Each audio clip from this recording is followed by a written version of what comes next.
It's the Minute with the Pastor. Hey,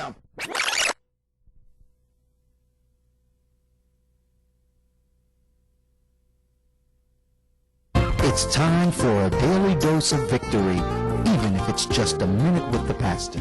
Hey, I'm Pastor Tony Smith, the pastor of Victory Ministries International. This is another daily dose of victory. We're already into 2008. That's right. We made it over into to 2008. We'll escape 2007. Come on, some of y'all escaped by the skin of your teeth, but you made it. And the first shall be last, and the last shall be first. And the bottom line, they can't crown until we all get there, and we're here.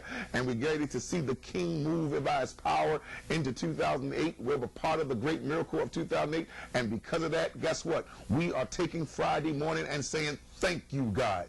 Thank you that regardless of what we've been through, we're still here today. And we honor you and praise you. This is the weekend. I want you to consider that Victory Ministries is having triple play Sunday. Every Sunday, 3 services, 8, 11, and 5:30. 8, 11, and 5:30. Triple play Sunday every Sunday morning.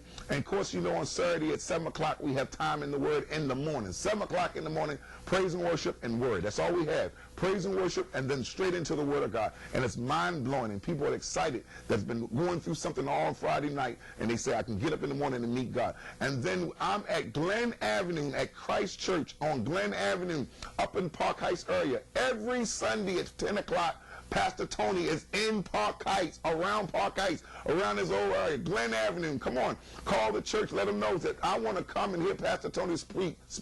I'm speaking exactly at 10:35. I'm in the pulpit. The Word of God is there. I give it to you, and the power of God moves in that congregation, and then I shoot straight back to my church, and I'll be involved in the services of my church, 8, 11, and 5:30, and 10 o'clock at Glen Avenue. Pastor Tony Smith is the 2008, the year of unity. Bye-bye. Have a blessed day.